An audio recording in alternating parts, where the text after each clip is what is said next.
di jantung Pulau Jawa, terdapat sebuah hutan yang tidak pernah berani dimasuki oleh penduduk setempat. Mereka menyebutnya hutan larangan. Legenda mengatakan bahwa hutan itu bukan milik dunia manusia, melainkan kerajaan bagi makhluk-makhluk yang tak terlihat. Namun, bagi Adrian, seorang fotografer ambisius dari Jakarta, peringatan itu hanyalah takhayul lama. Adrian tiba di pinggiran hutan saat matahari mulai tenggelam, menciptakan bayangan panjang yang tampak seperti yari-yari hitam yang menggapai. Ia ingin memotret desa-desa hilang yang konon terkubur di dalam hutan tersebut. Dengan kamera menggantung di lehernya, ia melangkah masuk ke dalam rimbunnya pepohonan. Suasana berubah seketika. Suara burung dan serangga hutan tiba-tiba lenyap, digantikan oleh kesunyian yang mencekam. Adrian terus berjalan,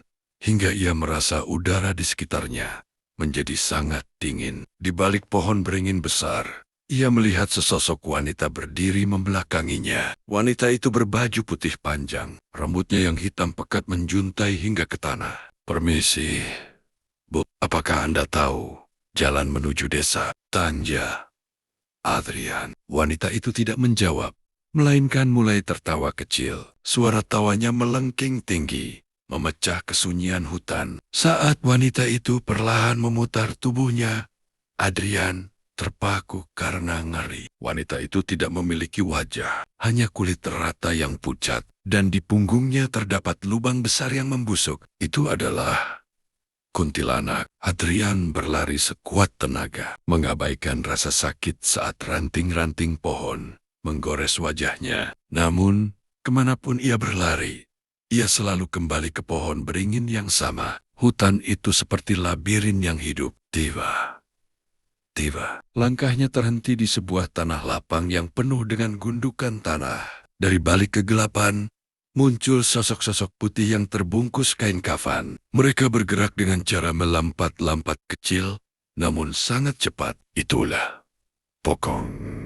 Mata mereka yang merah menyala, menatap Adrian dengan penuh kebencian. Wajah mereka yang hangus dan tertutup. Tanah tampak sangat mengerikan. Di bawah sinar bulan yang redup, Adrian mencoba bersembunyi di dalam sebuah gubuk tua yang ia temukan. Di dalam gubuk itu, bau kemenyan sangat menyengat. Di sudut ruangan, ia melihat seorang kakek tua sedang duduk bersila. "Jangan lari, nak," ucap kakek itu dengan suara serak. "Hutan ini sudah menandaimu. Kamu telah menginjak tempat yang sakral tanpa permisi." Saat kakek itu mengangkat kepalanya, Adrian melihat bahwa mata kakek itu sepenuhnya hitam. Tiba-tiba, dinding gubuk tersebut bergetar hebat. Sosok raksasa berbulu hitam dengan taring besar genderuwo menghancurkan atap gubuk dan mencoba meraih Adrian dengan tangan besarnya yang berkuku tajam. Adrian berteriak histeris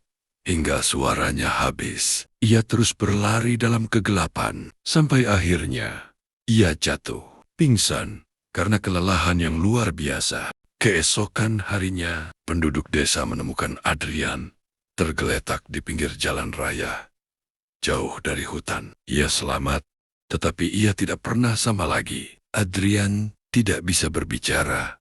Matanya selalu menatap kosong ke arah hutan. Ketika dokter memeriksa kamera yang dibawanya, semua foto di dalamnya hanya berisi gambar kegelapan total. Kecuali satu foto terakhir, sebuah potret diri Adrian. Tetapi di belakang pundaknya, terlihat tangan hitam yang pucat sedang mencengkeram lehernya. Sejak saat itu, orang-orang percaya bahwa meskipun Adrian telah kembali secara fisik, jiwanya masih tertinggal di dalam hutan larangan, menjadi bagian dari penghuni kegelapan untuk selamanya.